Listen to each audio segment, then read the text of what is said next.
বাহ, পালায় বিয়া করার তো মজাই আলাদা। কোনো টাকা পয়সা খরচ হয় না, আত্মীয় স্বজনদের দাওয়াত দিতে হয় না, বেশি সময়ও লাগে না, খালি কাজে অফিসে যাও আর বিয়া করো। কিন্তু টুম্পা, আমি একটা জিনিস বুঝলাম না, তোমার বাপের এত টাকা পয়সা ধন সম্পত্তি থাকার পরেও তুমি আমার মতো একটা সালহীন খয়রাতিরে কেন বিয়া করলে? এই, তোমার অন্য কোনো সমস্যা নাই তো? আমার কোনো সমস্যা নাই। আমি তোমারে বিয়া করছি কারণ আমার একটা বিয়া করা দরকার, আমার জামাইয়ের দরকার। সেই জন্য আমার বাপে জায়গায় জায়গায় বাকি খায়। বাকির টাকা কেউ চাইলেই তারে কয় আমার মায়েরে তোমার কাছে বিয়া দিয়া দিব। এই কইরা কইরা আমারে বিয়া করার ক্যান্ডিডেট সেই পর্যন্ত 25 জন খাড় করাইছে। এইভাবে চলতে থাকলে আমার বাপে তো কারোর সাথে আমার বিয়া দিব না, কারণ আমার বিয়া দিলেই তো সে আর কারোর সামনে মুলা ঝুলাইতে পারবো না। এই জন্য আমি তোমারে বিয়া করে ফেলাইছি। তবে একটা কথা জানি না, খুব ভালো লাগছে যে তুমি আমার ভালোবাসো। আমি বলার সাথে সাথেই কি সুন্দর কাজী অফিসে নিয়ে এসে টুক করে আমার বিয়া করে ফেললা। আচ্ছা, আমার কবে থেকে ভালোবাসো তুমি? জি না, আমি তোমার ভালোবেসে বিয়া করি নাই। তুমি আমার ভালোবাসা বিয়া করো রে? তা বিয়া করছো কে? তোমার আব্বার উপর প্রতিশোধ দেওয়ার জন্য। প্রতিশোধ মানে কিসের প্রতিশোধ? একটা সময় আমার আব্বা তোমার বাড়িতে কাজ করতো, এখনো 6 বছরের বেতন বাকি আছে, তোমার আব্বাই টাকা দেয় নাই। এরপরেও তোমার আব্বা আমার রাস্তাঘাটে যেখানে দেখে সেইখানে ছোট লোকের পোলা বলে।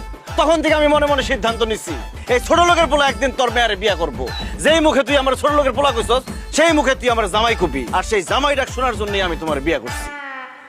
তবে আমার মনে হয় ভবিষ্যতে আমি তোমার ভালোবাসো, কারণ তোমার চেহারা খুবই সুন্দর। হায় আল্লাহ, তোমার বাপে আমগো বাড়িতে কাম করছে? মানে তুমি কাজের লোকের পোলা? আমার আব্বা তো তোমার দুই চোখে দেখতে পারবো না, কারণ সে ফকিনি পছন্দ করে না। সে পছন্দ করে বড় লোক, যাতে তাকে বাঙ্গায় খাইতে পারে।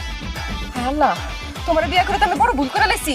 আমার আব্বা তোমার জীবনে আমার জামাই হিসেবে মাইনে নিব না। টুম্পা, তুমি শুধু একবার তোমাদের বাড়িতে আমার নিয়ে চলো, শুধু জামাই হিসাবে না, সে আমার বাপ ডাকবো দরকার হইলে। কারণ আমার নাম সানি, শ্বশুরকে কিভাবে মানাইতে হয় আমি খুব ভালো করে জানি। না না না না না, আমি তোমার আমগো বাড়িতে নিতে পারবো না। আমার আব্বাই জানলে বাসর হওয়ার আগেই আমগো ডিভোর্স হইবে। আমাকে বিয়ে হইছে, বাসরও হইব, সেটা তোমাকে বাড়িতে, তোমার বাপের পাশের রুমে। চলো তোমাদের বাড়িতে। না না না, আমি বাড়ি যেতে পারবো না। আব্বাই যদি জানে আমি কাজের লোকের পোলারে বিয়ে করছি, আমারে খুন করে ফেলাইবো। আমি বাইসে থাকতে আমার বউরে খুন করে ফেলাইবো, এমন বাপের বেটা পৃথিবীতে জন্ম নেয় নাই।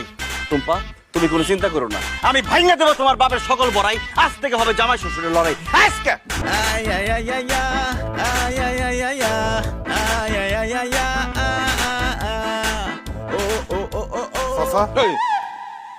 আমি আর আপনার বাড়িতে কাম করুম না, ঠিক আছে? যা, বাজারটা ভিতরে দিয়ে যা। হইলো হইলো, যা।